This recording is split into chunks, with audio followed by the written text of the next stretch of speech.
Prezidents, varam uz pāris vārdiem. Maza intervija. Uzmanīgi, nestādēsim sastrēgumu. Tiešraidē. Klau, nu kā ir pēc darba ofisā? Nu, īstenībā pēdējais kalns tas bija tāds kārtīgs, ko izlikties. Tā kā, bet baigi labi. Lietutiņš uzlien, atvēsināja. Nu, kāda ir sajūta kopā ar visiem? Nu, patiesībā laba, kā jau es teicu, tas uzlāda enerģiju, un ja varbūt kādā brīdī likās, ka tā kā spēka pietriks, un redzi, ka pārējie var, tad vari. Tas ir īsts vienības brauciens. Tas ir īsts vienības brauciens, un šī vienotība, kas mums visiem ir braucienā, īstenībā mums vajag ikdienā, lai mēs vienmēr tādi būtu vienoti. Tu diezgan tekoši runā pēc tādas slodzes.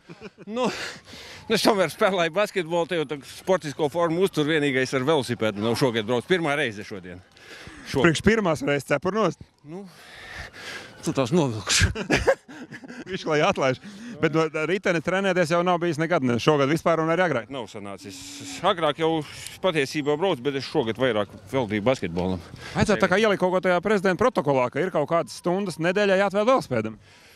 Nu, es jau domāju, ka es atvēlu kopumā sportam tās stundas, un tur jau nav starpības, ja tu brauc ar riteni vai spēlē basketbolu vai vienkārši pastaigājies, jo patiesībā mums vajag visiem vairāk kustēties, jo veselīgāk mēs būsim. Nu, es ceru, ka nākamajā gadā ar nedaudz labāku rezultātu šeit. Nu, protams, jo es salīdzinu ar iepriekšējiem gadiem, tad šis rezultāts ir labāks. Ir labi. Veiksmi. Jā, paldies.